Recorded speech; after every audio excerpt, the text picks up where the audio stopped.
जी तो 10th class next आज हमने जो टॉपिक करना है extraction of metal from the concentrated ore में से सबसे पहला जो स्टेप हमने पढ़ा था वो था जी रोस्टिंग। उसके बाद हमने पढ़ा था स्मेल्टिंग। आज हमने जो पढ़ना है वो है बेसिमराइजेशन। ठीक है, बेसिमराइजेशन एक प्रोसेस है जो कि बेसिमर कन्वर्टर में जो है वो करवाते हैं। तो सबसे पहले हम बेसिमर कन्वर्टर को देख लेते हैं जिसके अंदर ये प्रोसेस करवाया जाता है। ठीक है, तो बेसिमर कन्वर्टर जो होता है बेसिकली एक पियर शेपेड फर्नेंस है। ठीक है, और ये फिक्स होती है पिवट्स के ऊपर। ठीक है, मतलब ये इसको देखें तो ये हमारे पास एक पियर शेपेड फर्नेंस है और ये फिक्स है पिवट्स के ऊपर। ठीक है, इन पिवट्स के ऊपर ये फिक्स है। तो अब ये बेसिकली इसको हम टाइल्ड कर सकते हैं एनी डायरेक्शन में, मतलब हम इसको इस तरह से घुमा सकते हैं। ठीक है, इनकी मदद से हम क्या कर सकते हैं जी, इसको घुमा सकते हैं। ठीक है, किसी डायरेक्शन के अंदर इसको हम मूव करवा सकते हैं। तो ये देखें तो ये रियल जो बेसिमर कन्वर्टर है वो इस तरह का होता है। ठीक है, अब हम इसको देख सकते हैं कि ये इस तरह से ये पूरे की पूरी एक कन्वर्टर है, फर्नेंस है। ठीक है, इसके अंदर हम जो है बेसिमराइजेशन का जो प्रोसेस है वो करवाते हैं। ठीक है, और ये इसको इस तरह से हम घुमा सकते हैं। ठीक है, तो और इसमें देखें तो इसके साथ एक नोज़ल लगी होती है। ठीक है, जिसको ट्वायर्स कहते हैं। ठीक है, जिसके ज़रिए हम जो हॉट एयर है उसको जो है वो रिएक्शन मिक्सचर से गुजारते हैं। ठीक है, तो ये हमारे पास क्या है जी, बेसिमर कन्वर्टर। उसके बाद इस प्रोसेस को हम डिस्कस कर लेते हैं जी। बेसिमराइजेशन क्या प्रोसेस होता है जी, इसमें हमने जो मोल्टन मैट जो हमारे पास होता है बेसिकली, जो कि हमने स्मेल्टिंग के नतीजे में हासिल किया था। ठीक है, जिसमें फेरस सल्फाइड और क्यूप्रस सल्फाइड का जो मिक्सचर होता है बेसिकली मैट, इसको हम क्या करते हैं जी, इसको हम सैंड के साथ मज़ीद मिक्स करते हैं। ठीक है, तो और इसमें इसको फिर क्या किया जाता है, हीट किया जाता है। ठीक है, हीट किया जाता है with the hard blast of air through 2 years. ठीक है, तो हम क्या करते हैं कि जो मोल्टन मैट होता है इसको सैंड के साथ मिक्स करते हैं। ठीक है, और फिर हम इसको हीट करते हैं जी। ठीक है, in the presence of hard air. ठीक है, किसके अंदर जी, बेसिमर कन्वर्टर के अंदर। ठीक है, उसके अब इसमें रिएक्शंस क्या होंगे। अब मोल्टन मैट जो है हमारे पास वो बेसिकली उसमें क्या क्या चीज़ें हैं जी, आपको अभी बताया, उसमें फेरस सल्फाइड होता है और साथ में क्या होता है, उसमें क्यूप्रस सल्फाइड होता है। ये 2 चीज़ें होती हैं। ठीक है, तो जो कन्वर्टर होता है बेसिमर कन्वर्टर, उसमें भी देखें तो वही रिएक्शन है जो कि स्मेल्टिंग में होते हैं। ठीक है, तो अब सबसे पहले अगेन क्या होता है कि जो फेरस सल्फाइड होता है, ठीक है, जब हम इसको हीट करते हैं, ठीक है, in the presence of air, तो एयर के अंदर जो ऑक्सीजन होती है वो इसके साथ रिएक्ट करती है। ठीक है, फेरस सल्फाइड के साथ, और क्या बन जाता है, फेरस ऑक्साइड बन जाता है, और साथ में अगेन जो है वो सल्फ़र डाइऑक्साइड जो है वो प्रोड्यूस होती है। अब ये जो फेरस ऑक्साइड बनता है ये सैंड के साथ रिएक्ट करता है। ये फेरस ऑक्साइड जो बनेगा ये क्या करेगा जी, सैंड के साथ रिएक्ट करेगा SiO2 के साथ, और क्या बनेगा जी, FeSiO3।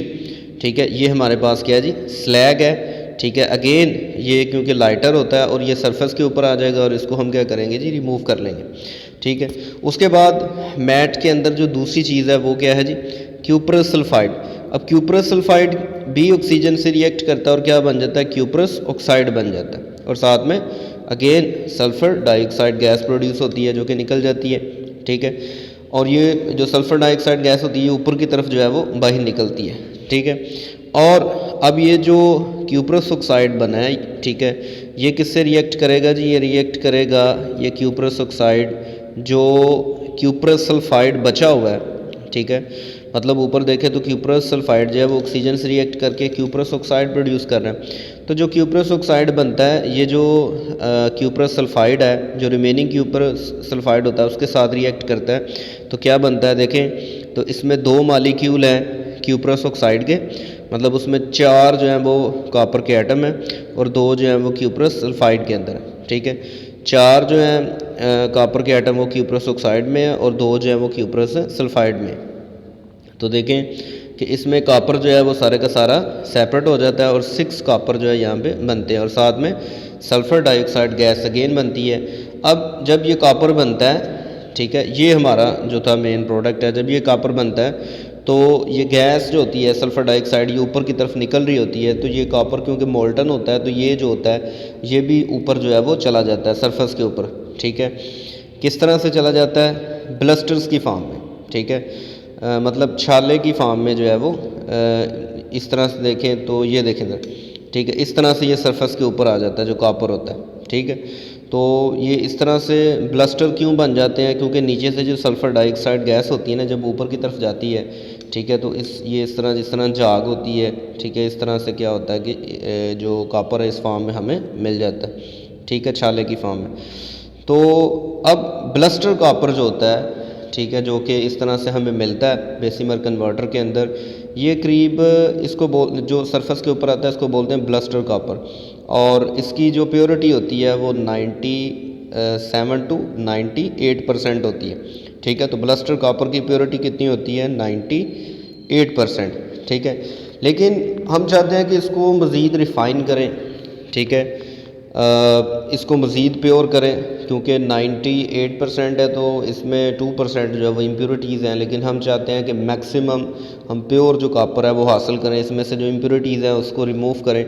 तो उसके लिए हम रिफ़ाइनिंग ऑफ कॉपर का जो प्रोसेस है वो करते हैं, ठीक है। ये आपने प्रीवियस क्लास में भी चैप्टर नंबर 7 जो है उसमें भी ये पढ़ा हुआ है, ठीक है, जो इलेक्ट्रोलाइटिक जो प्रोसेस होता है, ठीक है, रिफ़ाइनिंग ऑफ कॉपर, तो उसमें भी आपने इस प्रोसेस को जो है वो डिस्कस किया। तो इस प्रोसेस को डिस्कस करते हैं, रिफ़ाइनिंग ऑफ कॉपर, ठीक है, या रिफ़ाइनिंग या और purification of the metal.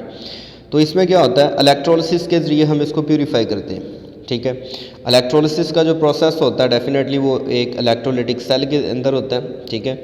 Electrolytic cell में हम क्या करते हैं? सबसे पहले फ़र्ज़ करें अगर हमने कॉपर को प्योर करना है तो हम क्या करेंगे कि जो एनोड है, ठीक है, एनोड के ऊपर हम इम्प्योर कॉपर लेते हैं, ठीक है, और कैथोड के ऊपर जो है वो हम क्या लेते हैं जी? प्योर कॉपर लेते हैं, ठीक है। एनोड के जो इम्प्योर कॉपर है वो एनोड के तौर पे रिएक्ट करेगा और जो प्योर कॉपर है वो कैथोड के तौर पे रिएक्ट करेगा। अब इन दोनों जो ये जो कैथोड और एनोड होते हैं, जो इलेक्ट्रोड्स हैं, इसको हम क्या कर देते हैं? डिप कर देते हैं इलेक्ट्रोलाइटिक जो कंटेनर है हमारे पास, ठीक है, इलेक्ट्रोलाइटिक सेल का जो कंटेनर है, ठीक है, और इसके अंदर हमने सोल्यूशन लेते हैं कॉपर सल्फेट का, ठीक है। मतलब हमने पहले ये सेल लेना है, ठीक है, ये कंटेनर लिया, इसके अंदर हमने कॉपर सल्फेट का सोल्यूशन डालना है, ठीक है, और फिर उसके अंदर हम जो ये इलेक्ट्रोड्स हैं इसको डिप करेंगे, ठीक है। इसमें हम एनोड और कैथोड हमने अभी बात किया कि प्योर कॉपर का होता है और एनोड जो है वो इम्प्योर कॉपर का होता है। अब एनोड के ऊपर क्या होगा? एनोड के ऊपर होती है ऑक्सीडेशन, मतलब जो कॉपर होगा वो ऑक्सीडाइज होगा, ठीक है, वो आयन +2 आयन में कन्वर्ट होगा, जो कॉपर होगा ये सोल्यूशन में आ जाएगा, ठीक है। अब ये जब जो पॉजिटिव आयन है, मतलब ये वाले जो आयन है, ठीक है, ये जब सोल्यूशन में आ जाएंगे तो फिर ये किस तरफ जाएंगे जी? ये कैथोड की तरफ जाएंगे, ठीक है, जो कि प्योर कॉपर का बना हुआ है। अब कैथोड के ऊपर से ये इलेक्ट्रॉन लेके ये कॉपर जो है सॉलिड फॉर्म में कैथोड के ऊपर डिपॉजिट हो जाएगा। अब कैथोड के ऊपर सारे का सारा जो कॉपर है वो डिपॉजिट होना शुरू हो जाएगा और एनोड के ऊपर हमें पता है इम्प्योर कॉपर है, तो जो इम्प्योरिटीज़ वगैरह होती हैं, ठीक है, जिस तरह से गोल्ड या सिल्वर की जो इम्प्योरिटीज़ होती हैं वो सेटल डाउन हो जाती हैं एज अ एनोड मुड के तौर पे, ठीक है। और इस तरह से जो इम्प्योरिटीज़ हैं डेफिनेटली वो तो ऑक्सीडाइज होके कैथोड की तरफ नहीं जाएंगी, सिर्फ कॉपर जो है वही ऑक्सीडाइज होगा, ठीक है। इसके अलावा सॉल्यूशन के अंदर भी जो कॉपर के आयन्स होते हैं और जो एनोड का जो रॉड होता है, इस तरह से वो सारे का सारे एनोड के ऊपर जो कॉपर के एटम होते हैं वो ऑक्सीडाइज होते जाते हैं और वो किस तरफ चले जाते हैं जी? कैथोड की तरफ। तो पहली डायग्राम इसमें देखें तो जो प्योर कॉपर कैथोड है वो देखें थिनस है ये वाला, ठीक है, इसको देखें ये तो थिन है, लेकिन जैसे जैसे जो एनोड है, ठीक है, ये इससे एटम ऑक्सीडाइज होके कैथोड पे जमा होंगे, तो अब देखें आहिस्ता आहिस्ता कैथोड जो है वो थिक हो गया, ठीक है। क्यों? क्योंकि सारे का सारा जो कॉपर है वो इस तरफ आ गया और नीचे देखें ये इम्प्योरिटीज़ बैठ गई हैं, ठीक है। ये एनोड के अंदर जो इम्प्योरिटीज़ थी वो नीचे बैठ गई हैं एज अ एनोड मुड के तौर पे। नेक्स्ट हमारे पास क्वेश्चंस आ जाते हैं, ठीक है। क्वेश्चंस क्या है जी, जितने भी हमने ये प्रोसेस अभी तक डिस्कस किए हैं यहाँ पे कंप्लीट हो जाता है, ठीक है। एक्सट्रैक्शन ऑफ मेटल वाला जो टॉपिक है, जिसमें हमने रोस्टिंग पढ़ा, स्मेल्टिंग पढ़ा, बेसिमराइजेशन पढ़ा और एंड पे हमने रिफाइनिंग का जो प्रोसेस है वो पढ़ा। तो रिफाइनिंग के अंदर जो है वो मैक्सिमम हमें जो है वो प्योर कापर जो है वो इस तरह से मिल जाता है। तो क्वेश्चन इसमें पहला जो शॉर्ट क्वेश्चन है, what is the roasting of concentrated ore. तो जिसमें हमने रोस्टिंग वाला जो पॉइंट है वो इसमें डिस्कस करना है, ठीक है, कि रोस्टिंग किस तरीके से हम करते हैं कंसनट्रेटेड ओर की। उसके बाद व्हाट इज़ सिलिकेट स्लैग, ठीक है। सिलिकेट स्लैग जो है वो क्या होता है, ठीक है। तो ये अभी हमने डिस्कस किया है कि सिलिकेट स्लैग जो होता है ये बनने के बाद सरफेस पे आ जाता है, जिसको हम सेपरेट कर लेते हैं, ठीक है। और ये हमारे पास जो है वो अगर देखें तो ये बनता है हमारे पास इन रिएक्शन से, ठीक है। और ले ये रिएक्शन यहाँ पे देखिए, ठीक है। फेरस ऑक्साइड जब रिएक्ट करता है SiO2 के साथ तो फिर हमारे पास ये जो प्रोडक्ट बना है, ठीक है, ये बेसिकली क्या है जी, इसको बोलते हैं स्लैग, ठीक है। और ये इसका भी शॉर्ट क्वेश्चन है, ठीक है। उसके बाद हमारे पास जो क्वेश्चंस हैं उसको देख लेते हैं। व्हाट इज़ मैट, ठीक है। तो मैट क्या है, तो मैट हमने कहा था जी फेरस सल्फाइड और क्यूप्रस सल्फाइड का जो एक मिक्सचर बन जाता है मोल्टन फॉर्म में, उसको क्या बोलते हैं, मैट बोलते हैं, ठीक है।